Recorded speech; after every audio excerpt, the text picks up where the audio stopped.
2, 3, 4.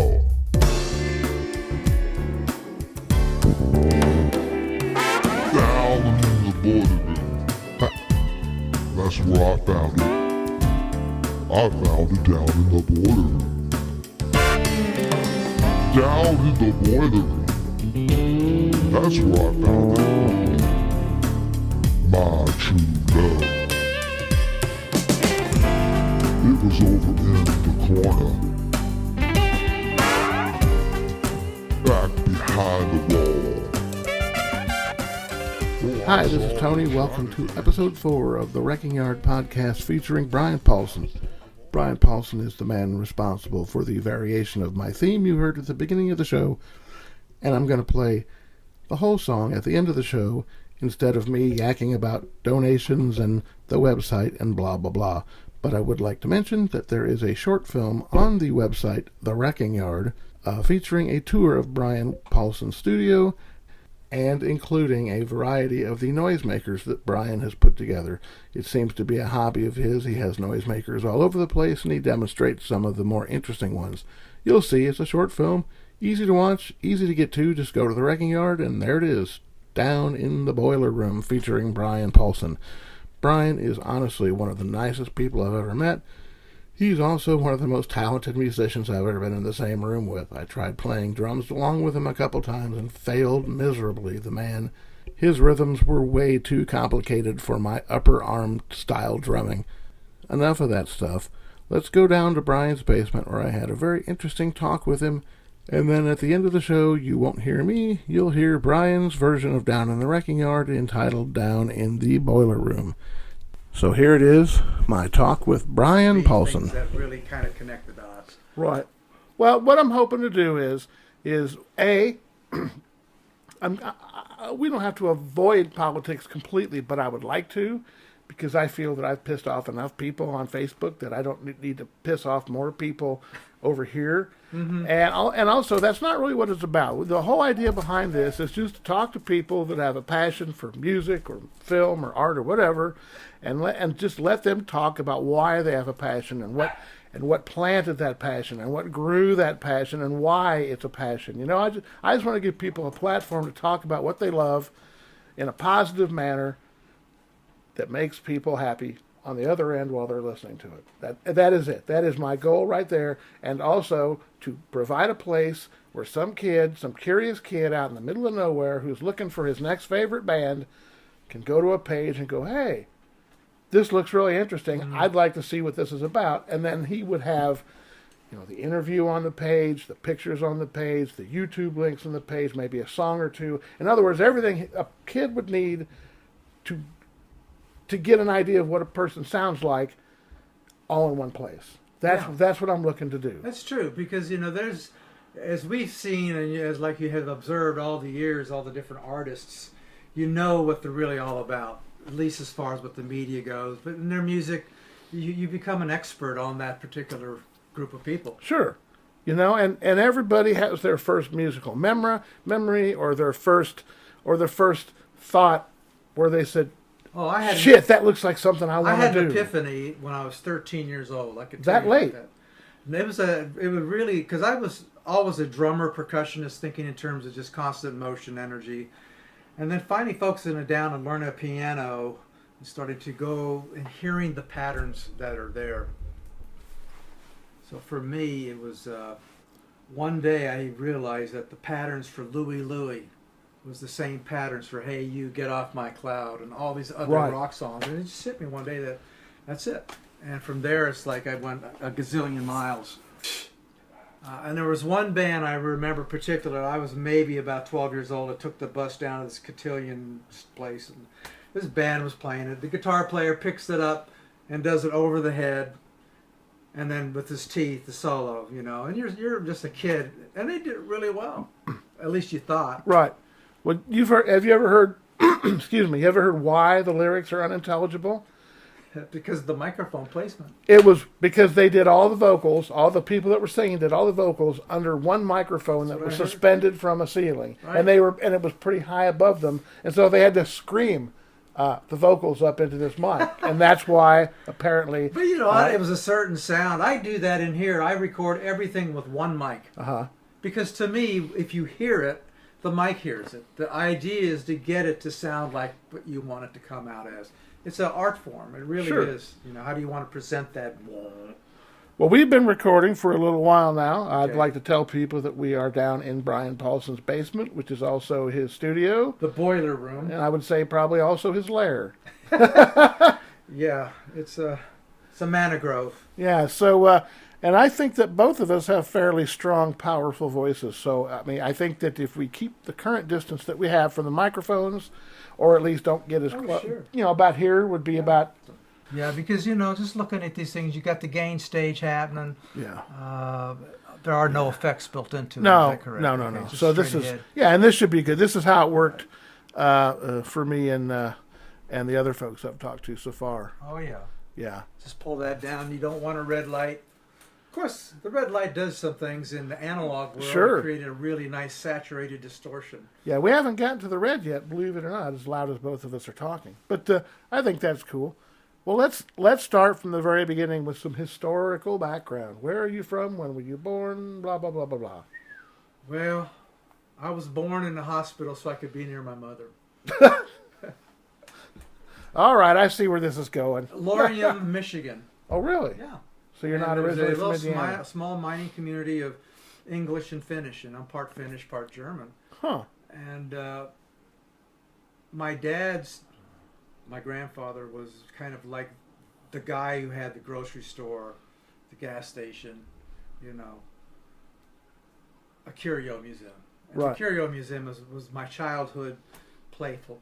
When I would ever go there, I had this entire barn of all these strange Edison machines, player pianos, cars, weird creatures. You know, it was a wonderful experience for someone. So it was like a living encyclopedia. Right. Well, you know, it's odd. The last person I talked to, Bill Levin, you know, his dad owned a toy warehouse down in I Indianapolis. was aware of that. It was like a 4-story toy warehouse.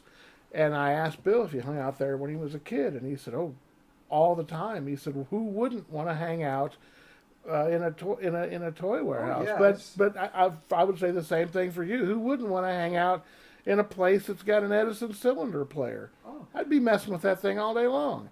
I learned to play piano basically by watching these player piano play. Uh-huh. And what I ended up learning is that I was basically reproducing what I was hearing. It turned out they were 4-part or 2 hands, Right. 2 players. But I learned to stride because it became a sound. It was a funny thing. And you taught yourself, Yeah. is what you're saying. You Are you can't still say- self-taught? I mean, have you taken lessons since Well, self-taught is like a tightrope walker that's got a very long line. It's self-taught. then? Uh-huh. But for me, it's a continuity. You pick up anything, whether it's a writing tool or an instrument or a step, it takes you to another level. Right. And that's kind of how I approached it. Music is a pattern. You develop a language, and all of a sudden you're no longer... I very seldom think about what I'm playing. I'm usually well off into another thing, looking inward and seeing more of a complete picture as opposed to just, I'm going to play these changes. Right. It's funny because at that point in time, music allows you to dislocate your consciousness. You actually become more expansive. The corpus callosum, which is the center, you have a left and right hemispheres that now start resonating together, and information from all over the body is instantaneous. And that's music is a huge catalyst, and that's why, as a human being, and somewhat animals themselves, they all respond to vibration. It's called resonance, and that's what my whole work has been. My biosonic music has been resonance and entrainment, which is basically rhythm. That's it. That's all it is. So what you're saying is that your interest in music started with you pounding on a piano. It didn't start with like you seeing something on TV or Well, hearing something on the radio or... Having the playground was where I was able to absorb information. Mm-hmm. Osmosis. That was the osmosis room. I walk in and there it is all around me. To me, my first true recollection of sound was in the 4th grade when I walked to the band room and someone played a giant bass drum. And all of a sudden I felt this huge energy go through my stomach area. It was incredible to actually feel vibration. That was, to me, having a sensual or sensuous experience in the body. The endolymphatic fluid becomes resonant. You remember it. It's almost a signature. It's like the sound of your mother's voice. She Right. has a signature, and there's a notch in our ears that actually respond to that. We're built in. We're DNA into it. Well, that's strange because most people, and I'm going to be general here, in our age bracket, almost all of them, to a man or to a woman, it's almost always the Beatles. It's almost always, I saw the Beatles and Ed Sullivan, and that's when I knew this is what I wanted to do. But for you, well, that again was a part of the continuum. Uh-huh. When I first saw the Beatles play on television, it instilled, I can do a drum thing. Uh-huh. So my brother asked for drums for, I think, his 12th birthday or something, and I was a little younger. And he got them, but I immediately took them and started playing them. I wouldn't even let him. And the funny thing is, I would mirror what I was seeing on TV, so I learned to play left-handed. I didn't turn the drums around the way it would normally be. I just saw a mirror image, Uh-huh. and that's how I learned to play. And then some drummer, when I lived in a Holiday Inn with my folks, Springfield, Missouri, we had a stent for 7 years, and I had a ballroom where I set my drums up, and I could just practice to jukeboxes. And I didn't know any better. I was playing wrong. Mm-hmm. I was playing according to what I was seeing. I played Ringo style type drumming. Which is very underrated in my opinion. Yeah, he was musical. And the whole point is that one day I was set up in a ballroom where they had a partition and a band, the Viscount, played. Kind of a popular band. And I was on the other side. When the band would play, I would start playing along with them on the other side of the curtain so I could jam along with them. And all of a sudden they just stopped completely. And I'm sitting here playing. They open the curtain, they see this little kid here playing along with them. And the drummer, first thing he says, "Man, you got your drums set up backwards." And I go, "Oh, fuck, I didn't know." It's one of those experiences. So again, I think music is reciprocal. And to me, it's just finding the next wow pow, because that's why I have a collection of noisemakers, because each one has a little kind of personality. Okay, so my next question, of course, is 7 years in Missouri. How did that happen? My dad, after the war, got hit over the side of the face with a piece of beef that his father hit him with. He came back from the war and, part there, and it just turned out he had to get away because, you can't go back to that. He was an alcoholic at the time, so my dad ended up going to a school called the Culinary Institute. Mm-hmm. Very famous. Very famous. Yeah. He went the very first year off the, I guess, the GI Bill. Right. He graduated top of his class and became a gourmet sous chef, executive chef, French cooking, pastry, all that stuff. He could build the Eiffel Tower out of sugar. He was a real, almost a caricature food design person. Or an artist with food. Yeah, and he pioneered the very first cooking school class on television. He had his own called the College of Cooking, where he would come out and do something for half an hour. And I was on an episode with him, so I remember that as a focal point for his artistry, because it wasn't just about food and presentation. It was really about being able to carve something and turn it into something else. So he was more of a cartoonist who liked to cook. He didn't invent the blooming onion, did he? Boy, what a money maker that is. Yeah. And now they've got him stacked with all sorts of stuff. It's like, holy crap.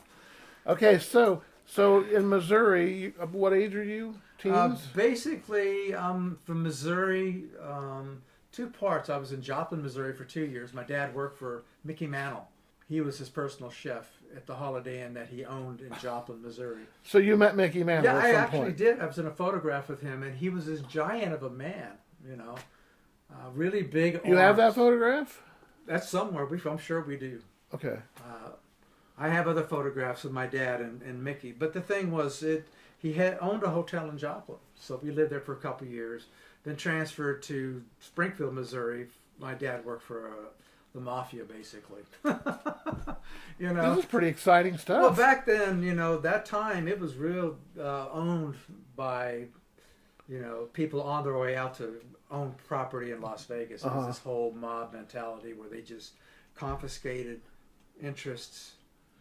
But this would have been around the time or when the mob was first going into Vegas. Oh yeah, and mass. Remember Bob Cummings? Yeah, sure. Well, he also had a hotel across the street from Mickey Mantle. So my dad worked for them for a short period of time at the thing called the Sands. But eventually we went to Springfield, and we lived in a Holiday Inn, so it was a real interesting existence because you're always in a Holiday Inn room, right, and providing for the management. And I assume when you were hungry, you could just call down and go, "Hey, send me a burger." Yeah, or you can go out and get pop. But we had 2 pools. You swim every day. I mean, I was very, very into that. That was my life, I would actually kind of like that. I actually like hotels. The nicer the better, of course. But I mean, it was just an odd thing. You felt like a gypsy or something like that. But it was an interesting experience. Then moved to Lexington, Kentucky. But it's really developing, as far as where I went with my career, is developing your own song, your own sound. There was a lot of creative artists at the time, and they would just go off into their own statement. You could really feel that. So to me, coming up with things that become very easy to do, because a lot of the music that's on this stuff is almost like conversing. It just comes right out. You don't even have to think about it. A lot of times people write it out and they chart it out and they look at the symmetry and all this, but to me, part of these are simply impressions of an energy that we all possess, and then when you listen to them together, you can find those commonalities. It's something that really is truly the gift that keeps on giving. It's like the rarefication of air. It requires a push and pull to move it along, So do you credit like this sort of awkward upbringing for your, let's say, free-spirited sort of what it is. Approach to everything? What it does is instills a reinvention. Every year you go to a different school. You have to reinvent. Yeah, I did that too a lot. You do. Yeah. It's a very important part of learning how to fit in a situation. So you're always the outside as an observer, and that's kind of how I looked at things. And in a way, I think our minds are sponges of our experiences, and we just somehow process them in our art and the things that we do. So. Sure. Oh yeah. I mean, I can trace back all sorts of weird kinks in my personality. I can trace a lot of them back to something that happened or something that was the way that it was when I was younger or whatever. And those experiences, they set your wires. And unless you're really good at undoing your own wires, you're going to probably have that connection forever. You do. And it's, again, when you try to talk about something or somebody, you always have to put what you are in it. When I look at the world, I look at it in a little different way.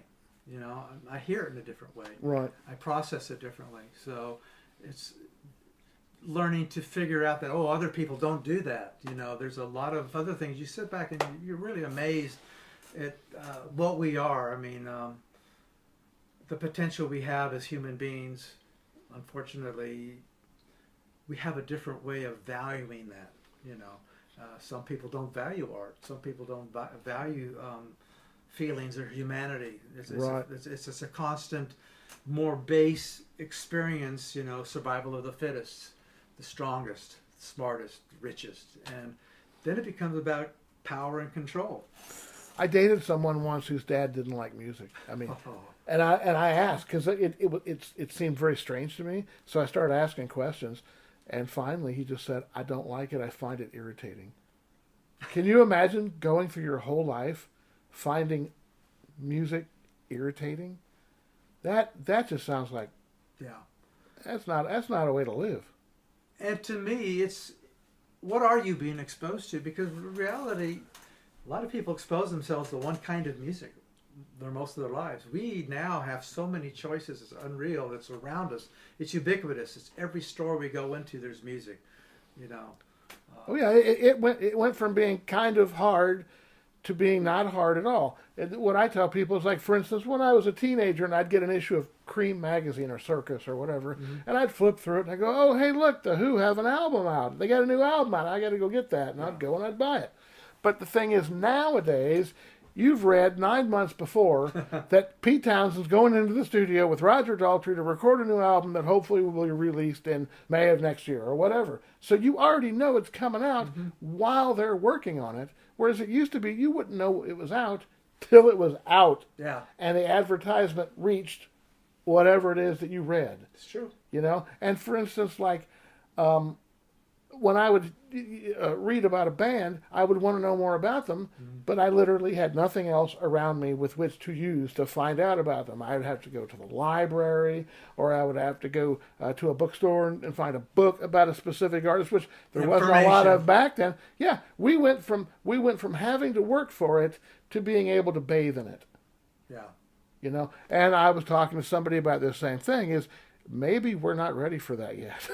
Well, you know, we don't know. To me, it's always been a constant thing. You know, we have zigged and zagged all of our humanity. You know, right now we have these information potentials where now that Elon Musk is neuralizing us with a computer, Right. so that we are now interfaced with something that could be on. That's what Sirius is. That's what Alexa is. We are now Supermind, because we are pooling all this information together in one fast network. But what's it all supposed to do? What are we supposed to do with it? You know, what does this information do? Is it overload? Is it too much, or can I just go back to just chilling? Right. Because it's all pretty interesting. You know, people want to take as much as they can fill, but there's a point in time where you go, wow, that's just, you know, how do you process it, and is there a limit to it? We don't know yet.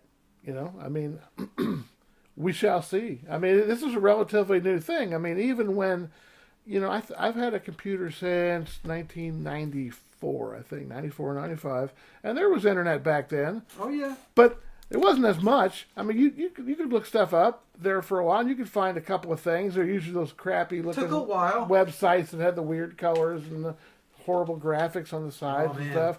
But in the last 10 or 15 years now, I mean, you know, people like Google and whatnot have you know, found ways to basically make everything available. I mean, I could literally Podcasts. I sure. I mean, I could find. I mean, if I really like, you know, a musician, I could go find out what flavor of Pop-Tarts he likes, and it would take me about 10 minutes probably. You know, at most. At the most. Yeah. And I just keep hitting the thing, Pop-Tart, you know. oh yeah. I mean, it's pretty amazing. You know, the funny thing is we have tools now that if I put on a piece of music, the app will listen to the music and tell you what it is. You Right. know. The problem is they come up with a lot of other things, and it turns out that the algorithm to trying to be truly original in the musical world is a real challenge, because number one, you want to make it interesting. You can't be like Morton Subotnick, who played all this really weird synthesizer shit that was, wow, that I don't want to hear it again, you know. I would kind of liken you more towards Harry Parch with all this Yes. homemade Well, no, instrument Harry stuff. Parch reigns big in me, because I picked an album up of his in 1971 called Delusions of the Fury. And I looked at it and go, this is amazing, because here's a guy playing on instruments that are of his own design. Mm-hmm. But the reason his concept is that he realized that we are beyond just an octave of music. We don't play 12 tones. It's actually almost continuous with up to really 42 specific frequencies that can be used in an octave. So he built instruments based on more of what I call a violin type of glissando, as opposed to something that's really stepped, you know. Very smooth sounding acoustic music. He was also an artist, a carpenter, and to me, when I heard this, he was hearing how the natural world sounds anyways. Right. Because he was a hobo and spent time. And for me, when I exposed to that, it really set off on me, pay attention, because now I'm hearing things. And, you know, after a while, you develop a collection of things that amuse you, you know, and they're kind of actually, that right there was something I had built in a dream. It's called the Ballerina.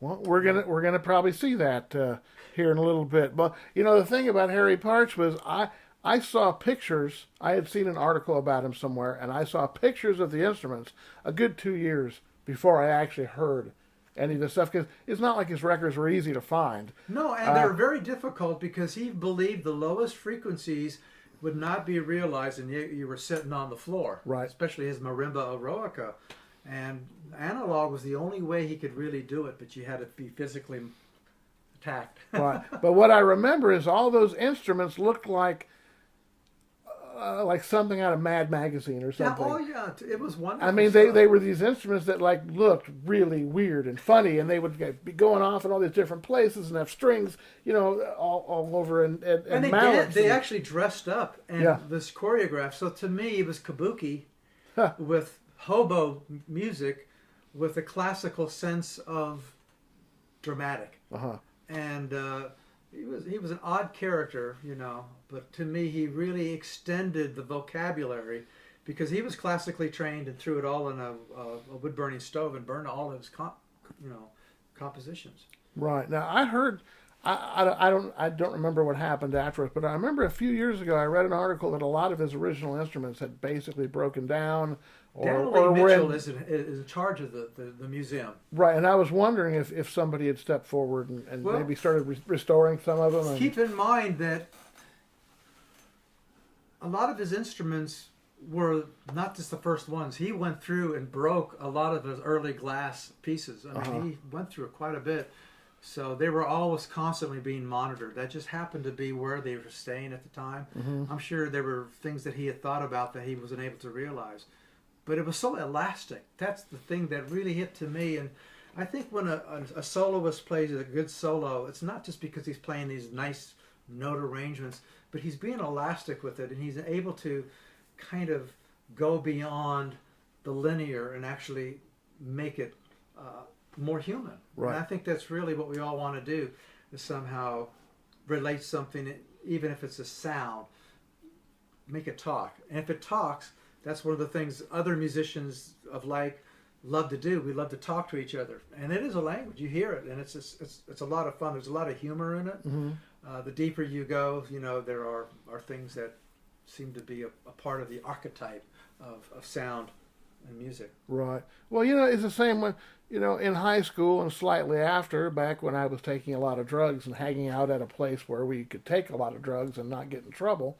We knew this girl whose parents were basically alcoholics, and she had the entire bottom floor of this condo to herself, and it had a kitchen down there, like washer, dryer, a guest room, a TV, cable, stuff. And the parents were just upstairs, completely soused, and didn't even know we were down there to begin with. But even if they did, they wouldn't care. So we had a really nice place to take acid.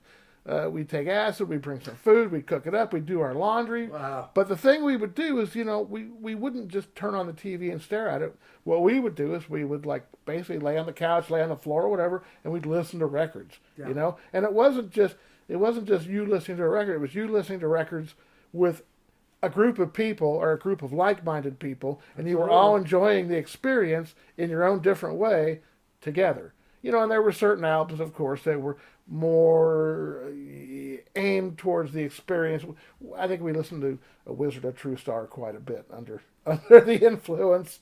Yes. A lot of fantastic. A lot of weirdo keyboard stuff at the time, like Throbbing Gristle and Cabaret Voltaire. For me. Yeah. Beautiful stuff. It's very ahead of its time. It still sounds ahead of its time. Moogie Klingman really was a part of that at the time. I actually saw that incarnation when I was young, and they were one of the creative musicians out there. To me, there's a lot of people who enjoyed the social folk aspect of the 60s, 70s music, but there were other artists who took the sound, the technology, and maybe our ability to embrace more of a global consciousness, global instruments, more ethnic things. That, to me, is also a part of being a drummer. You always heard things, not necessarily in music, but actually movies, because we had great movie scores. Oh, sure. A lot of really cool shit going on. Ema Sumac singing 7 octaves and all these, tribal drummers and stuff. It was just a fantastic smorgasbord on that level for me. Right. Okay, so early on, you started playing music because you like to pound on stuff. Now we got to talk about your early listening, like the first record you ever bought. First do you record remember I ever what it bought was, of course, I grew up. My brother, being 4 years older, influenced me to Sandy Nelson, who was a drummer. Right. drums. Let There Be Drums. And I just played the hell out of that, and I could mimic all that stuff. I really so early on, album. you're focused on the drums. You're me, percussion. I just feel, if you feel energy, if you feel something, you could take any instrument and take it for a walk. That's really what it was for me. I just, wanted to beat on something physically. A lot of energy. So that, I don't know. Something I just did. Yeah, no, that's cool. I didn't realize. When I think of you as those keyboards. No, but I always think of the drums as being like a secondary. There's a girl involved. Why I became a keyboard player. Oh, okay. Well, we got your first record. What was the first record you ever bought? First record I ever bought was Downtown. Really? Yes. Mine was. Actually, it was two. It was Nice to Be With You by Gallery and The Candyman by Sammy Davis Jr. Those are the first two records I ever bought for myself. That was him being tongue-in-cheek hip. Yeah. It's cool. But for me, it was, I really like melody. Even a lot of my music today still has a very specific melody, because when you remember a song, it's difficult to remember the chord change. Mm-hmm. You hear that we're a singular vocal thing, so we want to hear a melody. Right. Very important for me. Okay, so I mean, you have to start forming, like, I'm trying to get it like the bass here. Well, I mean, when you really started getting serious about it, I had a band. Who were you listening to? Well, who was I listening to? At the time, it was all top 40. I played from when I was 13 till about 16 on the drums. Virtually always with a jukebox, the latest music, so I could play anything that was off of that. That was my playground. Right. Had a little fake stage with the statue of Buddha, and I would just play nonstop. And then I got a couple of guys, and we were just playing basic, whatever was out there. We were truly a garage band in a ballroom. But it's until I started moving, when I turned 16, I went from drums to keyboards over a girl. And the girl was in a band, and they didn't need a drummer, they needed a keyboard player. So I said, well, I'm going to learn to play keys just to be in this band to have this girl. Really? Yeah. And you were able to teach yourself that quickly? I taught myself basically 40 songs in a week, because they were all this basic same 3 or 4 chords. And once you learned all that, and you grew up constantly listening to the music, it was really simple. You didn't even think about it. So I got in the band. The girl didn't last long, but I did get to kiss her. Well, that's worth it. And I was so stupid at the time that, again, I got an organ, took it to rehearsal, and they said, okay, where's your amp? I said, what do you mean? You got to have an amp. Dad, I got to have an amp. So I bought a big old honking Silvertone and got a keyboard that I had. Half of it was black notes, so I played a lot of left hand. And I'm really developed not only just the ability to play, but the ability to think differently, because this is affecting the right brain, this affects the left brain. And all of a sudden I'm playing, and I've got 2 different conversations going on, and you can really separate it, not only even physically, but sonically. So when I lay a lot of this music down, especially the newer stuff, it's more of about as many things as I can put down in real time. Right. I put the drums on almost at the last, and then the bass line at the very end. Drums last, really? Always. Because that's kind of backwards to everybody. Everybody else I know starts with the drums. Yeah, there is a click in the head, so I know where 1 is. As long as you know where 1 is, then you can add it. To me, the reason I do that, it breathes. I know there's a lot of music that's lockstep, very powerful, trancey, but to me, you get away from, especially as the creator of it, the flexibility of going wherever you want to go. Wow. Okay, so you're in a basically a top 40 band. You're 16. Where are you living at this point? I'm living in Lexington, Kentucky, and I played with the Satanic Revolt for a year. Okay. And we played Blood, Sweat, and Tears. We had no idea the greatness. Chicago, all the really nice horn band stuff, just really sophisticated music, jazz, blues stuff, and it's just kind of the thing to do. And I did that for 1 year, and then got in a band that won the Kentucky Battle of the Bands called Brass Underground. I was a keyboard player. We played all Chicago, Sly and the Family Stone, Santana, but we sounded good. The band had a black singer, all white guys, and we really were good. Right. But to me at that time I started writing, and it really gravitated me towards after graduating, and the Brass Underground breaks up because the guys go to college. I'm sitting here, what am I going to do? Right. So I live in my car for a while until it gets really old. Keyboard in the trunk? No, just at home. I'm just going to take a little time off and live in my Volkswagen. It became uncomfortable, and it was just not the way to live. But Yeah, I mean, there's not a lot of room in that back seat to sleep. Or you talking a Volkswagen van? But it wasn't until I met these guys in Lexington, Kentucky, by way of Pennsylvania. We had all heard of each other and got together and did a rehearsal and realized we were really into the same kind of music. Ma Vishnu Orchestra, Jan Hammer, Yes, King Crimson, Genesis, original Genesis. Miles Davis? Yes, definitely. God, another one. Brian Auger was huge. Loved his stuff. Some of the Joe Hammer or Joe Sample. But anything that was really energized, and I had the opportunity at 18 to watch Keith Emerson behind the stage, from here to there, and saw his entire thing. How did that happen? I got in. I like to sneak in concerts. I actually have a list of all the concerts I've ever snuck in, because I would hang out early and go in either with the roadies or, with this case, Dr. Hook. They were hanging out, and I walk in. They're drunk as hell, and I get in with them. We're driving around in a pickup truck. What year is this? 1971, maybe 1972. Okay, just as an aside here. Right. There's a Dr. Hook show from German television that's like a half hour to 40 minutes long, and it is the most surrealistic thing you will ever see. I'll make you a copy. I'll have to check it out. Okay, go on. You won't But believe what you anyways, see. these guys were party animals, and then whatever. I just ended up walking in with them, and then of course Emerson, Lake and Palmer with all the shit they were doing at the time, major show. And as a young kid, really into the sponging it up, I realized it's all fake. The big organ he'd throw on him and stuff like that. I actually ended up having one like it, but he had an L100 that the entire frame was cut out and it had contact paper in it to make it look lighter. like a heavy organ.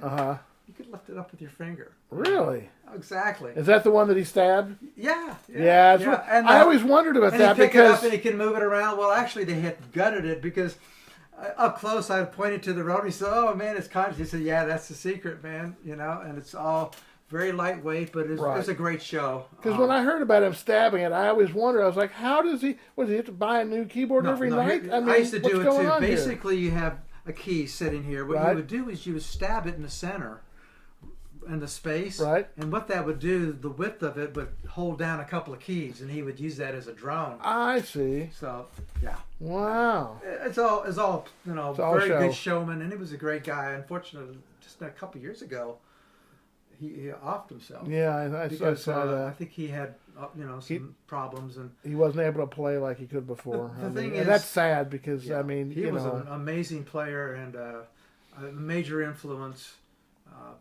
Keith Emerson, Rick Wakeman. I have them all on my wall in there. All the ones that to me really said their own thing and contributed greatly to the body of the work that we listened to, because it brought people like me who was top 40 basically, listened to only what was out there, which was a lot of soul and everything, but we didn't know soul was cool. It was just the absorption. Then we started hearing, these larger songs and things like this, and we saw the musicians, we connected the humanist to it. It became a thing. And really all of our generation did exactly what you were saying earlier. We would listen collectively to music and then discuss it, especially musicians, it was just an amazing transfiction, everybody having similar experiences together. It really is. I have distinct memories of certain times driving late at night with a friend in a pickup truck listening to Robert Fripp for their first time or something like that. And it's like, oh my God, this is really different. Oh, yeah. I mean, that first King Crimson album, I was not aware of it at the time. It was amazing. I was going to say, when that came out, that must have shook the walls, because it sounds like nothing else from that time period. Nothing from that time period sounds like that record. But there was one band that really influenced me. It's called Touch.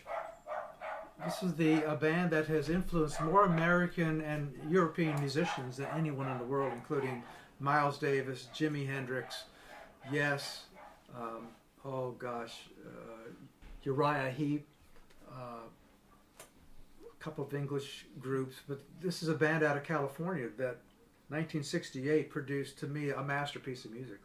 Touch is probably among musicians of the progressive rock world.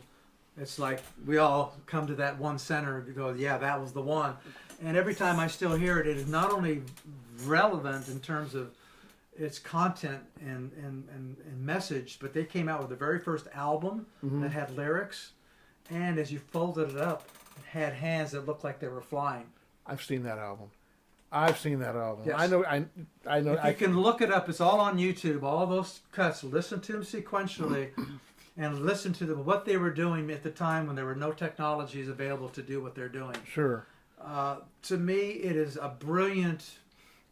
It's like you're doing hallucinogens while listening. Now, how would you compare it to Silver Apples?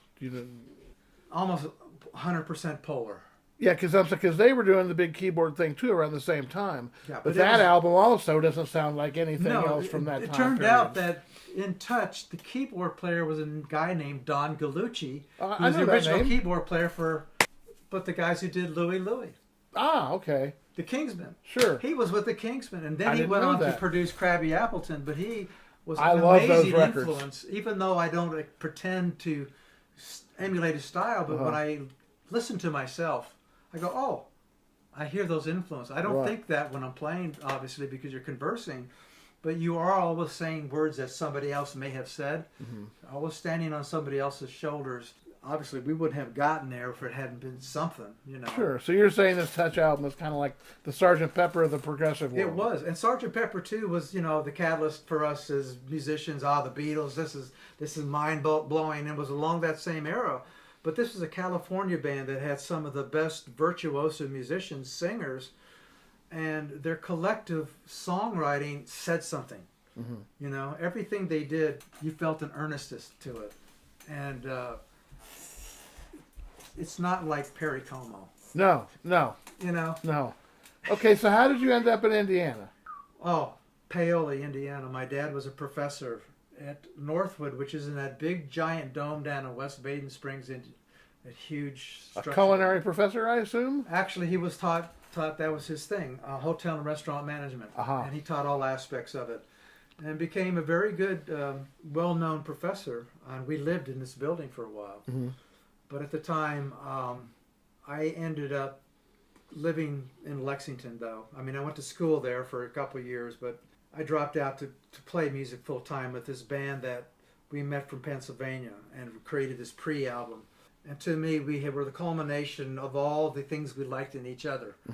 The guitar player was 18 years old, named Larry Collinsworth, and he could play virtually anything Beethoven that was written, sitting there playing it, or any rock and roll leg. Just, to me, they transcended. It's like Buckethead. You know who I know exactly who Buckethead is. Buckethead is this really amazing, just immediate player. And having musicians who not only had the facility, it wasn't about that. They created really interesting music based on some of the groups that were really big at the time.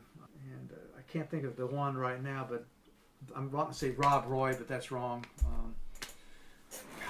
There was a lot of really, really good groups at the time.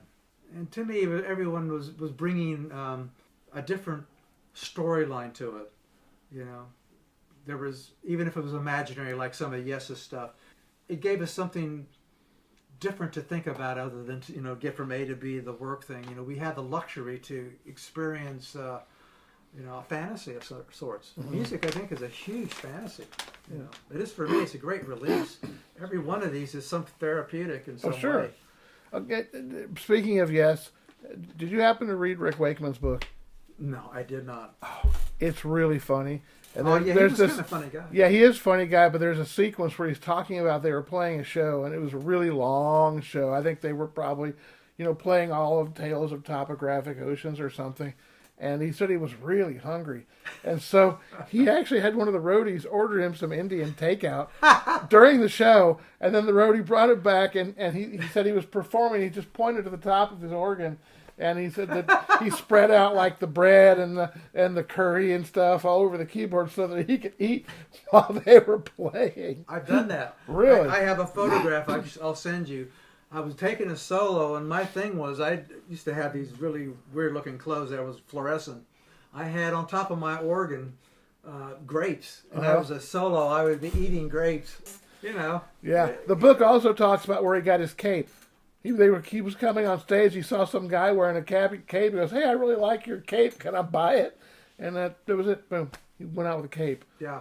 Yeah. Those were some weird times, man. Well, to me, there were no rules at the time. No. You know, it was really, really interesting. It was the same in the film industry too. If you remember, the '70s was like, it was a full decade of really good movies that that said something, that changed things, that didn't sound or look like things that came before them. The thing is, now we have the technology to perfect whatever we think visually. We can have amazing images, but still, it usually boils down to two guys duking out with their fists. Right.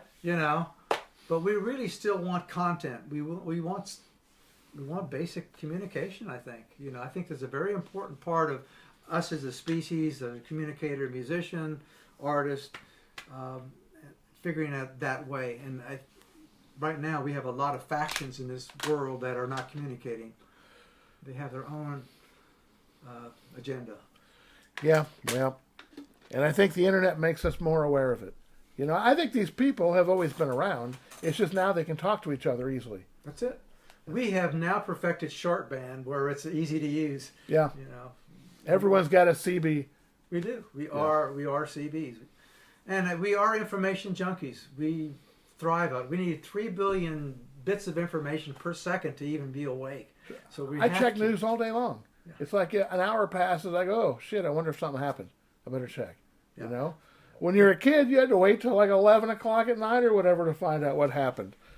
Right. And they'd squeeze it into a half hour, so you're missing something. Or we'll have projections of what might happen. We have developed this incredible matrix network that we live in now. Really, really complex if you were to break it down in terms of how it's all put together. Right. But we take it for granted because we don't use that. We actually use it as a tool for another thing. It's another. For me, it's another little diversion. Music for me is a fun diversion. I come down here for half an hour, man. I learn something new. I figure something new out, or I hear something different. All right, so get me to Indianapolis. Where are you? You're in southern Indiana, right? At this point? Yeah, southern Indiana. I played with a couple of groups in Bloomington. I had moved there because of a woman. Okay. But I ended up with 3 different groups. The first one was called Steve and Terry, which was a comedy country band that I played 4 nights a week. I can't even imagine. Yeah. And this band was hot. It was a great band. John Rao was in it. But the thing was, these guys were local legends with about 40 women. And they'd come see them every night. They would get smacked by the second set, so anything went. So they'd come out with tutus on and sing country songs and stuff. It was really bizarre. We had a great time. But that was just to make money. The other one was a group called Quantum, which was a group, I actually have a recording here in 1976, where we had a drummer who had mega everything, a bass player had a mega sound, mega memory, and then me, and we played some really intricate, crazy shit music. Played a couple times at IU Auditorium for Donald Byrd and the Blackbirds. Very interesting. But at the time, I ran into Ron Brinson, who was a drummer, and we could play telepathically. You ever have a musician who thinks and stops, starts, moves the same way? Well, I might have, but I was such a bad drummer, I probably didn't make that connection all of the time. No, well, you do make connections, and some people you feel them, you can see how they move and stuff like that. But we had almost a point where I would go to the phone, I'd pick it up, say, "Hey, Ron," and he'd be right there, without it ringing. I've seen bands before where it seems like all 4 or 5 members are operating on one brain. Hugo Smooth, which was the culmination of that meeting, we formed here in Indianapolis, right, 1980, and basically the premise was to do original music, and our influences were Brazilian musicians like Hermeto, Pascoe, who was a genius in my mind, probably the godfather of what I'd love to become, because he was humorous, full of humanity, could play his ass off, and wasn't afraid to take musical chances. Because to me, if you don't take a musical chance, a lot of times when I do solos on these recordings, it's the first take because there's always a little slime in it, but that fine leather has always got a little something in it that makes it interesting. And to me, that's part of the deal. Hugo Smooth was this kind of a band where they could collectively improvise as one school of fish. We were like piranhas and move around.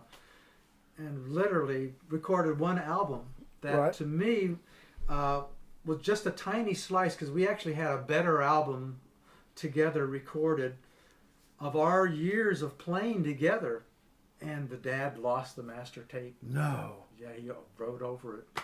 He erased over it? I believe that's the story. Oh my God, that's got to be heartbreaking. It was. There was some fantastic music on there. And nobody made a cassette of it beforehand? No. Wow. And it was, I think maybe Ron, who did a little bit of that, might have had a couple of copies. I could dig, but I don't think I do. But there was some really great music on there. And at the time we had Hank Roberts playing violin, who now went on to his own career with a lot of great musicians on ECM. Now, did you put that album out yourself, or we collectively did. as a band? It was called Big Time Records. And it's just the one record and then out? One record. We had pressed multiple copies. We actually sold multiple copies of it. And we, we had an actual interesting following. We were a very spontaneous band with a lot of crazy, wacky percussion, because we thought that way. But man, Wayne Hall was a genius musician. His bass playing was superb. His horn playing was amazing. Him and Joni had a chemistry. Ron and I had a chemistry, and as a group, we could literally think as one.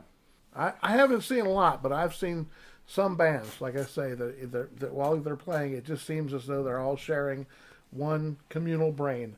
And I think that was because we had played together, but we picked it up pretty early. Ron and I already had it. Wayne and Joni already had it. And it was a different kind of music that I was wanting to play, because, there were, you have choices of sound to have to work with. Sure. But boy, oh boy, what the hell. Well, now the funny thing about that album, I'll go ahead and tell you now, and that is, when that came out, I had my record store. I was working in Second Time Around at the time. I don't think I owned the store yet, but I was working there. And as far as musical styles is concerned, I have a history of disliking a certain style for a while until I meet somebody who can show me why I'm wrong. And I have a repeated pattern of this. I hated reggae for the longest time. I didn't like country music for the longest time. And jazz was completely out for me for the longest time. And each one of these genres, I would meet someone who really liked the genre a lot. And usually I would say, here's a cassette. Show me why I should like this. Right. And it almost always worked. I had really good people, really good friends that really helped me out along the way. When your album came out, I was pretty heavily into punk. And for the most part, if it had more than 4 chords... That was the heart of the disco era. Right. I know, and I hated that too. But if your song was like over 2 minutes long or had more than 4 chords, I probably wasn't interested. Right. And to me, the enemy, the all-encompassing enemy of music was electric jazz. Yeah. And it was because when I was in high school, I used to write record reviews for the high school paper, and these jocks would fuck with me all the time. They'd go, how come you never review any Bob James? And just because of this, seriously, because of this, I had this real serious hard-on against any sort of jazz that was electric. I understand. Just because of this, because I hated these people so much, I was like, well, that genre must suck. And so I made fun. I understand it completely. I made fun of any jazz that looked like people had to plug into an instrument. If I was going to like jazz, I just wanted a bass and some drums and a piano maybe and a sax. That's it. That's all I want. Keep in mind, if those cats had what we had, they'd be on all that stuff. Right. But it's a purity. I understand that. So when that album used to come in the store, I'd look at the back cover. It had a picture, right? A picture. Did it have a picture of you guys playing? Either on the back cover or on the inside? Each one of us playing on the back. Yes. I remember looking at it and going like, oh, Jesus, more of this electric jazz shit. And I would just like make fun of this album. I never played it, not even once. Amazing. Not even once. Had the eyeballs on the front. Yes. No, I just remember going, Oh, electric! Oh, I hate electric jazz. And here's my big confession for the year. I only listened to Bitches Brew for the first time last year. You're kidding me. I No, I know, because I finally got around to I was like, okay, this is like the last frontier. I'm gonna have to figure out why it is that people like this stuff. And I listened to it, and I was like, all right, okay, I can see why people like this. And so then I got a couple of Mahu Vishnu Orchestra albums because I figured that might be the next step. Mm-hmm. So I'm now kind of a little bit cured of that. To me, it's just whatever you like, you like. Well, that's where I am now. That's where I am now. But you know, in 1980, I was a kid, Yeah. and I was and I had a vision of what was right and what was wrong, and if you weren't the Clash, then fuck you. You know, I just had this this thing, you know, and I look at it as like a vision, a kind of a narrow vision that as you get older, hopefully opens up rather than closes. Because I know a lot of people that stop listening to music in their mid-20s, and I'm thinking, what? You don't enjoy? I mean, I don't. I know people. Some of my best friends. It's not their life, you know. I think when you're musical or musicians or artists, music is a part of an artist's life, you know. Mm-hmm. And I think some people just don't get it. Yeah, unfortunately, as deeply, I guess. And I think TV replaces music to a certain extent for some people as they get older. Because I know some people that just leave the TV on all day long. Mm-hmm. And for me, you know, when I get up, I like to put a little music in the background while I'm waking up, having my coffee, checking my email, whatever, you know. I mean, I don't need to have a TV on in the background to do all that, and I prefer to have a little music, you know. And I don't understand people that don't. Well, you know? TV to me is not because it's television. It's a little sonic thing going on. I like buzzing sounds, you know. I mean, I really like electric sounds. When I used to work at IRC Music, I was their keyboard guy for 6 years. Oh, I remember, dude. I think you sold me my Rickenbacker, actually. Sure, I did something. Because it was either you or Brad Smith. Probably Brad Smith. Because I had to special order it. Mm-hmm. I remember because I wanted a Rickenbacker really bad, even though I couldn't play and never really learned how to play. I just wanted a Rickenbacker because I thought it looked cool. Yeah. And I said, Brad, how come you guys don't have any Rickenbackers? He goes, they don't sell.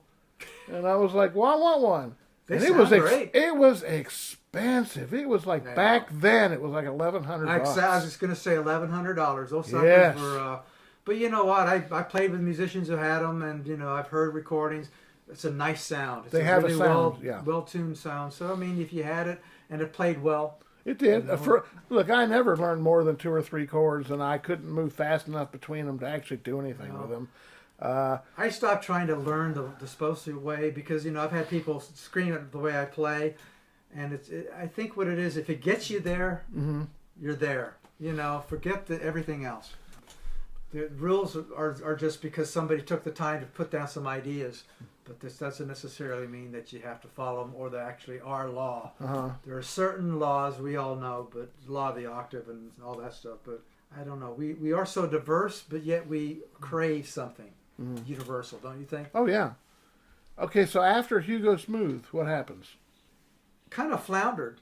Ron Brinson and Cliff White of Before Dog Talk formed a band. We recorded 2 or 3 recordings. Really kind of crazy shit. Somewhere over the rainbow with weird shit going on. I mean, it was just floundering.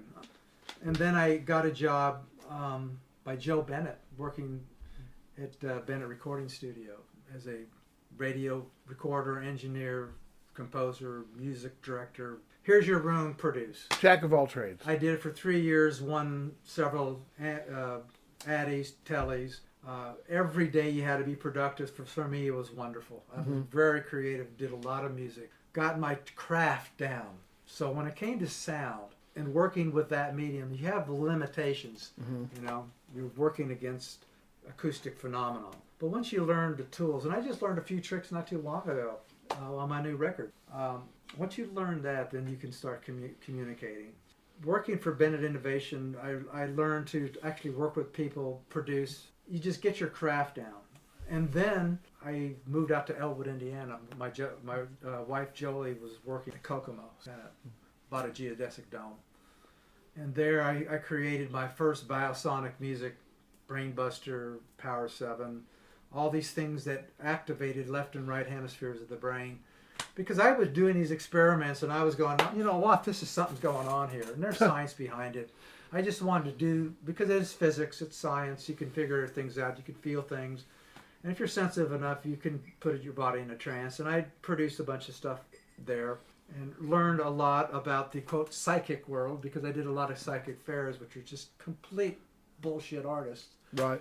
And here I am trying to sell what I believe is some form of a therapeutic science that worked for me and worked for a lot of people. I had a lot of interesting experiences with that. But again, there's a point in time where you really just want to be able to write music for the sake of music, right. Not for a client, not for a project, because they motivate you in ways you have to get it together. But to get up and just go down and turn stuff on, bang around, any mode, that's a strange phenomenon for some people, But for me, it's almost like, well, I'm sure I'm glad I did that. Right. Now, at what point did you start assembling a home studio? Technically, when I was in Colorado. That was my... How many goddamn times did you move? Yeah, we moved to Colorado after the Elwood experience, which we lived there for 6 years and, got my boys started. We decided we didn't like flatlands anymore. Even though we had cool geodesic dome, home, all this stuff. We went out, let's go to Colorado. It's beautiful out there. My wife got a job working for a company supporting what's called MCI WorldCom, next to Garden of the Gods. Beautiful place. We had a house built. Wonderful stuff. So went out there. Didn't do a lot of band playing, although I did play with a band called Moon Dancers or something like that. A bunch of space cadets. I remember the drummer passing out after the second set. Couldn't get him up. Oh my God. So, that was an experience that we went out there, and unfortunately MCI WorldCom laid off their entire workforce, and we were forced to move to Chicago. Really, those periods in Colorado is when I bought a little Roland 8-track recorder. Right. I still use it. Oh, I remember those things. I still use it. Yeah. That's my studio.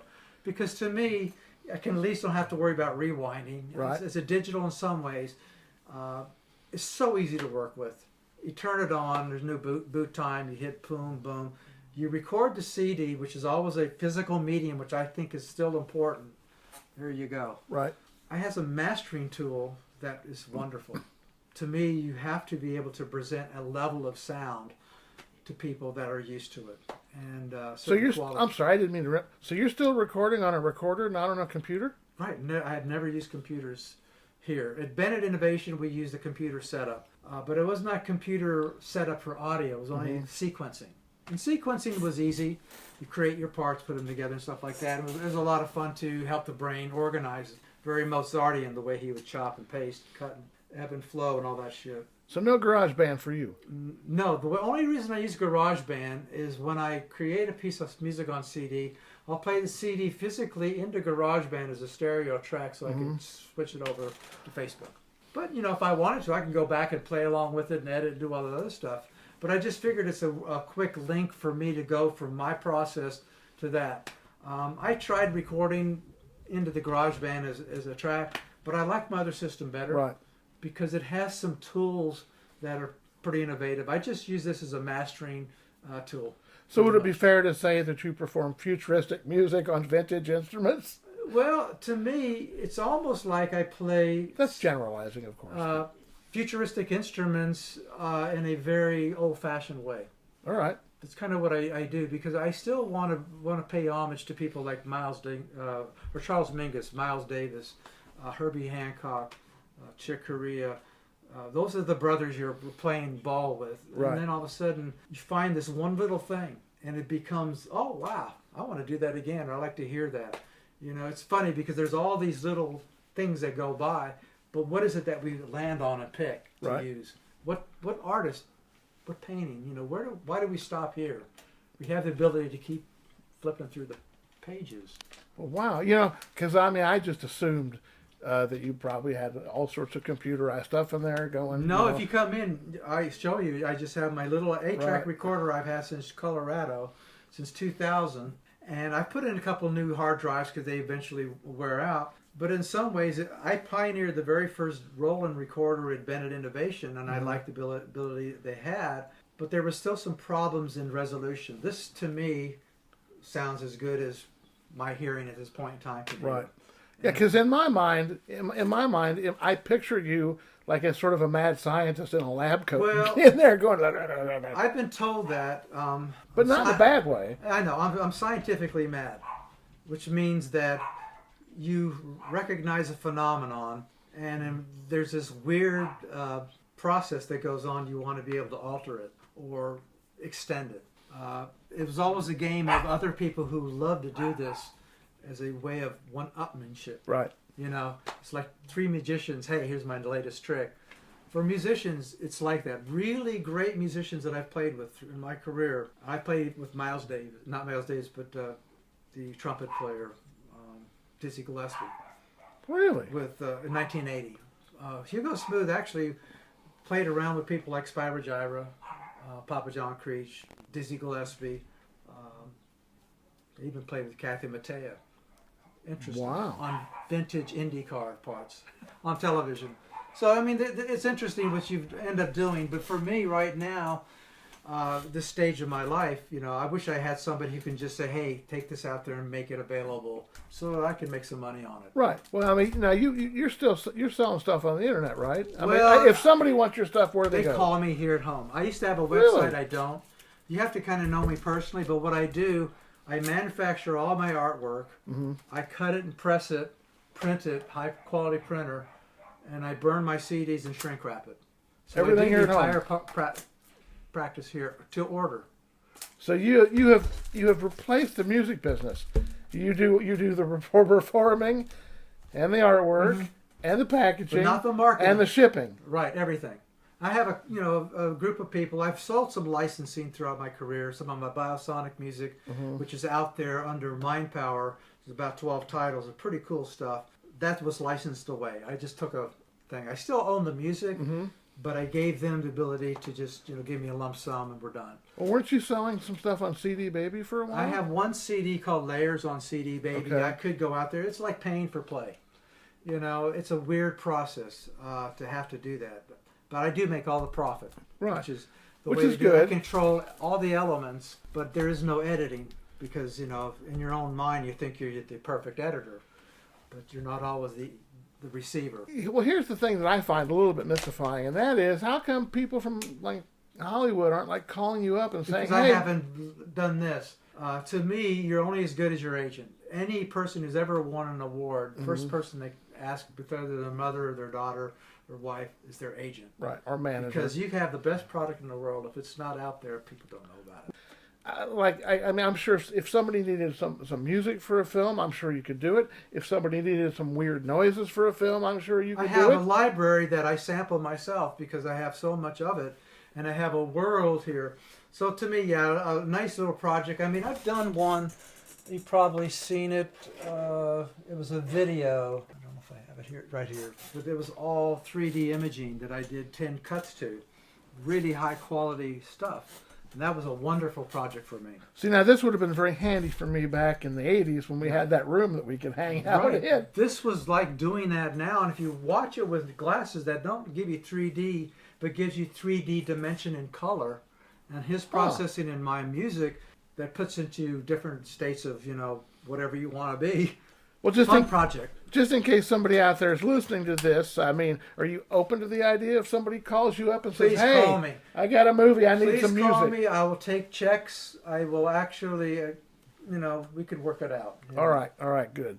Because that seems to me like the most natural direction in the world for you. Well, at least to me it does. Here it is. Here's why it is. Because when I'm back there or in here or wherever I'm at, I'm always creating a score. And I used to do this at work when I worked in a mall in Colorado temporarily at a piano store. I would post score the people as they walked by. If there's a group of people, and I would play accordingly. And I do that all day, and it was hilarious. And it was my inside joke and some of the people who worked there, but it was really quite fun. I've done music for television. I did the planetarium down at the Children's Museum as the first show. So I've had the ability to get out there and throw it to the wind. But what happens is time moves so damn fucking quick. It does. That you don't have enough wow, I just now got my idea here. Wish I had that 30 years. But part of this whole thing is marketing. Again, having the best product, unless you're on, Shark Show or our show here. It's basically, you want people to know about it. I'm not active. Right. The only 2 times I was ever active was the first time I sent a piece of music to Keyboard Magazine on their 20th anniversary keyboard competition. It's on this CD and won it. I wrote the song in about an hour, sent it, and that was one time he sent stuff out. Another time I sent out something to them. They published it. That was one of my CDs, Record of the Year, Keyboard Magazine, 2009. Sold 1 copy. Well. So, I mean, again, this side of the equation I've got. I love to create. Well, To marketing, admittedly, is the least fun aspect of it all. It is. And I could do it for other things because I sell bows and I'm very successful at it because you have a certain belief system. But when it comes to the artist going to the guy and say, hey, man, this is really cool shit. Right. It's tough because, number one, if they're any kind of a manager, they want to look at your mailing list first because they want to know people are going to come see you. Sure. And it's a snowball thing. And plus, they have 10 people a day doing the same thing. Yeah. I remember the first time I went to one of those big, like, alternative radio festivals in New York, or what, I forget what it was called. But I remember it was like everybody there had a cassette glued to their palm, and everybody had it outstretched, going, please take this, please take this, please take this. And you would end up with like this bag of like 50 or 60 cassettes. And the first thing you would think is like, I don't have to buy blanks for like a year now. And because nobody would listen to them. I mean, because they wouldn't have any way of distinguishing one from another. And there'd be a good band in there, but they get lost in the 30 or 40 tape shuffle. Do you know Nathan Wise? Music producer, music engineer for CBS Records. He produced people like Mahavishnu Orchestra, things like this, big name guy. The band the progressive rock band, we went to see them. And just the story of your cassettes brought to mind how he listened to music, because we had an actual appointment with him. We were recommended by a record guy, and we wanted a label, CBS. So we got to sit there at his couch and watch him go through the audition tapes. This is what he would do. Pick it up, look at the title, throw it down.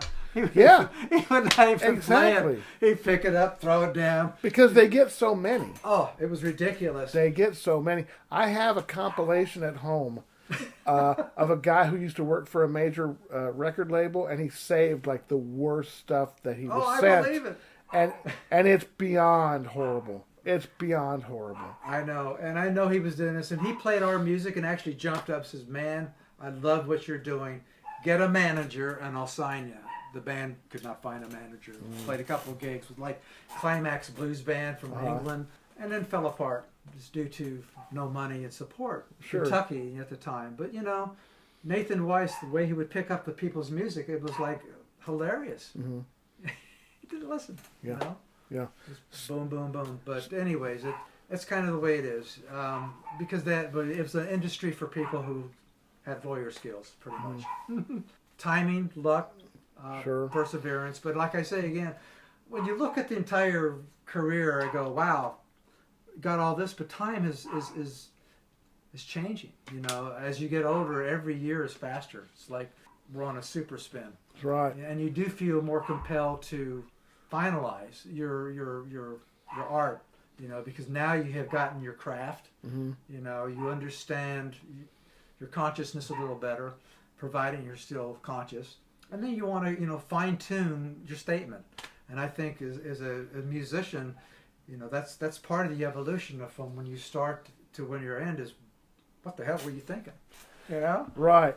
Now, as we all know, keyboards are horribly expensive, and it seems like when you were buying them, probably in the early to mid '80s, they're crazy. Did you get a good employee discount? I did. As a matter of fact, I've gone through physically 64 keyboards alone. Not mentioning other types of products, drums, guitars, effects, amps, blah blah blah.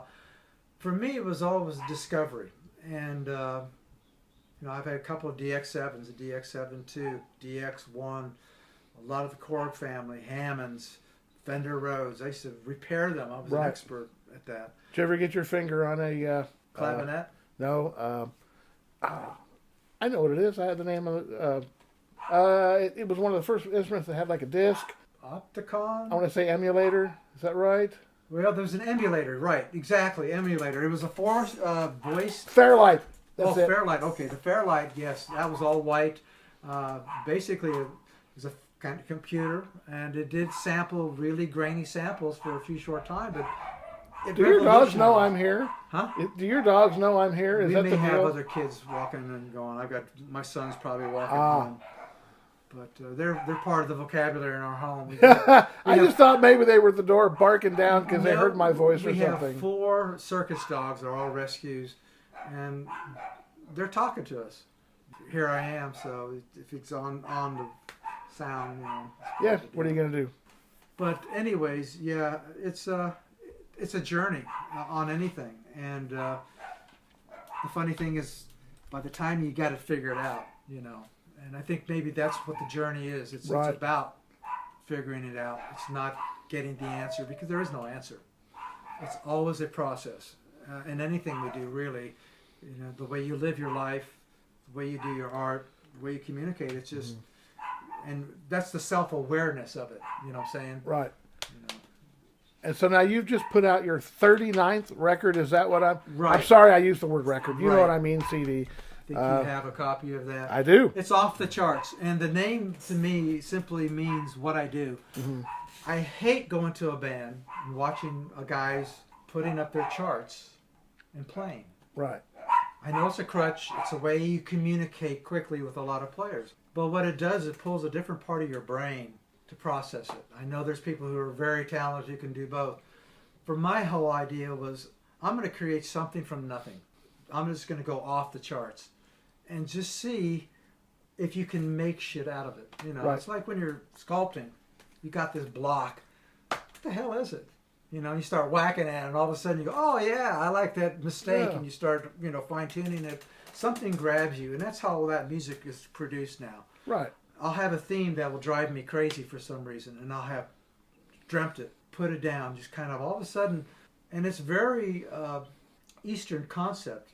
And you've probably heard of the term Nam Yenge Kyo. It's a mystic law of cause and effect through sound. It's a Buddhist chant that once you hear the sound, oh man, everything else starts to fall into place.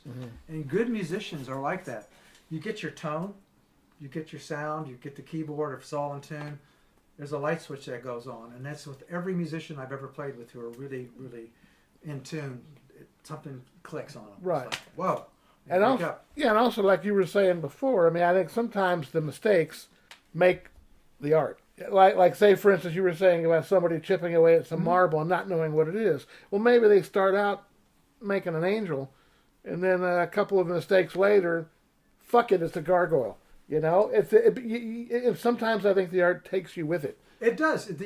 That's the whole thing about being and enjoying art, whether it's music, or sculpting, painting, is really just the discovery of what's going to come out. Right. I mean, we sometimes are paid to create a sign, and we're good at imaging, and we're going to do this, and it's a wonderful thing. It's beautiful, but there's other times we're using it as a completely different tool. You know what I'm saying? And that's why art is therapy for some people. Right. Music for me is therapy. When I play it, all of a sudden, it's like I feel like I'm whole again. Well, as a listener, I can say, I mean, like I say, I don't play very well, but as a listener, that is exactly true. I mean, I use it not just for pleasure or enjoyment, but every once in a while I'm in a certain mood where I wish to be taken back to a certain point, and it takes a certain piece of music or a film or something to do that. And I have basically what it means is I have a relationship with whatever piece of art this is. I mean, it's not just something I like; it's something that's like a part of my package. Well, that didn't come out right, but you know what I mean. It's a chronological mnemonic, which means as soon as you hear it, you're thrown back immediately to that period of time when you first heard that piece of music. Oh, yeah. I have so many instances of that. All of a sudden, that song comes on the radio. I'm back in that car driving up that hill or that mountain. I feel that exact same moment. It's amazing how it encapsulizes your thoughts. Right. Well, I'm kind of hot to start looking at some of these instruments Yeah. you've got hanging around here. So before we sign off, somebody out there wants your music. Where do they go? You guys are going to have to contact me, Brian Paulson, and I don't know. I can give you my phone number. I wouldn't do that. I would never give out your phone number. Here's what I'll tell you. What if they email me at the site, which has its own email address, I will forward them to you. There you go. That's the All safest right. way to do it. And Okay. I appreciate everyone who's actually spent the time to try to, distill part of what they're hearing. The main thing is, we're all our own distillation. Go out and distill. All right, then. I'm going to fade her down. 2, 3, 4. Down in the border room. Ha. That's where I found it. I found it down in the boiler room. Down in the boiler room. That's where I found it. My true love. It was over in the corner. Back behind the wall. Oh, I saw those shiny things. I saw them all. Down in the boiler room. That's where I found it. That's where I found my true love. My true love. Down in the boiler. Down in the boiler.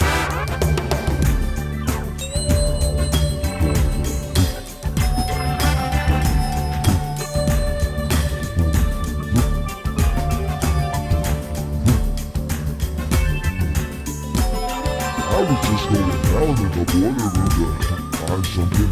There was like shiny little things in the wall. And I couldn't resist